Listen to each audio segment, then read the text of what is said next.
Well, good afternoon. What is likely to happen is precisely what is going to happen. You spelled it out well. Motapo spelled it nicely. It's outside. Let me single out Ntatele Teralokota.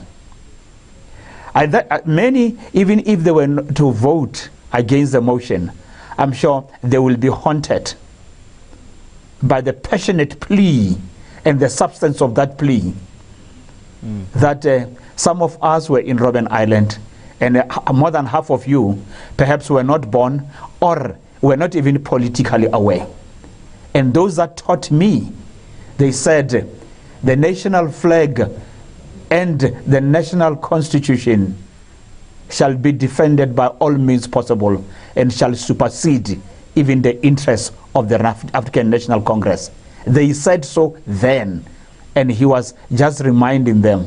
I heard a bit of howling, and I understand and I appreciate, because some of the colleagues in that parliament are not worthy of being there.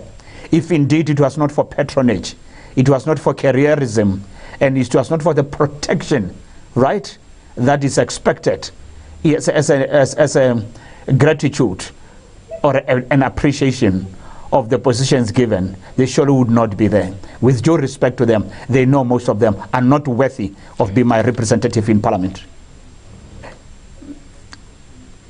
Look, as a senior student of philosophy, I will tell you this much. Yes, the EFF and the DA are desirous of winning, of getting the motion carried out. But even if the motion were not to be carried out, if anything, they will be the main winner. They will be the main beneficiaries of the outcome should the ANC decide to keep the president. Because the longer the president remains in office, the more likely that he will alienate the members of the party and indeed potential voters and supporters come 2019. So thou shalt not fool all the people all the time. Either way it goes, the opposition is going to win. Look, let me push it further. If the ANC, if Zuma wins, then the ANC loses. It's simple as all that. Because they know it as much as I do, that if they keep him, and they are likely to do so with a narrow margin, they are going to alienate potential voters and supporters. And they are the main losers in this exercise. But some people say, I understand, I hear you, Lesiba, how you are arguing this matter. Yes, I say yes. Look, there are those who say, our hands are dipped in debt to the elbows. We would rather go down with this man. For even if it is Ramaphosa or a Van der Walt or Van der Merwe who comes in as the leader of the ANC tomorrow, is not likely to give us the positions. It's not likely to deploy us even as ambassadors. So we stand to lose nothing other than to stick it to the bitter end. If it means post the elections in December and he's recalled, so be it. If he survives up till 2019, so be it. Because we know post 2019, we won't be anywhere. So those are the most dangerous people, because they don't have anything to lose in a sense. Yeah. They are just saying, push it to the hilt, because I'm out of here. ANC or no ANC. These are the people who don't care whether there will be ANC tomorrow or not. And there are those, I suspect, maybe are absent, who are saying, how can we redeem and save this organization? There are ANC members who are agonizing about the future of the organization. And for those members who put their interests at the heart of their political careers, Professor Evans just rightly said, supporting this motion of no confidence, would it have to do with sacrificing President Zuma at the expense of the ANC, or sacrificing the ANC at the expense of Zuma?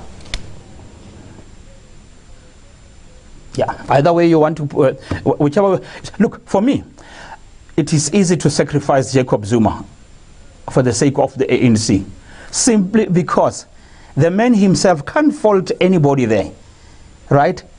He has done so much harm to his good name over the years that it would be unfair for him to say he was ditched out by his own. The leaks, the Constitutional Court, a very simple pronouncement that he has violated the oath of office. I tell you, if it was either in Botswana or in Mauritius, and I'm citing deliberately these two countries because they are African countries, and their democracy is so mature that it is very likely that the head of state would have stepped down voluntarily. Now, should this motion fail, what then happens to those members of parliament who've been calling for President Zuma's removal? Because we heard Gwede Mantashe earlier on, when shortly after he came out of the parliamentary caucus meeting in parliament, when pressed about this question, he either ignored it or he flatly refused to answer it. Rightly so. It's not going to be an easy one. And I've been asked that question. And my answer is not a complicated one. It says, supposing 30 people are known to have voted in favor of the motion, are you going to fire them? In doing so, you are inflicting more harm to the ANC.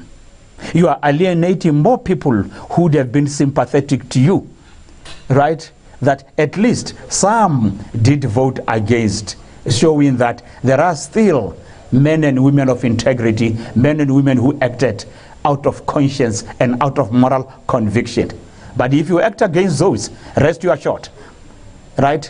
I think the consequences may be too ghastly to contemplate. Surely it will cause more harm to the ANC. Surely it will be playing into the hands of the opposition. And for those members of parliament from the ANC benches who want Zuma out, could supporting this motion be about getting rid of President Zuma and then saving the ANC from embarrassing losses come 2019? Or could it be simply not wanting to see the smiles on the faces of opposition MPs? I think one of the most eloquent people who have spoken to this matter is Dr. Makhosini Khoza. And it must be clear, she's not the first one to say this. To mind comes the likes of Ronnie Kasrils, Paulo Jordan, Madlala Rodlech, and many more who have been saying our movement is drifting in the wrong direction. Then you have got the elders, you have got the MK Council, you have got the stalwarts. Okay?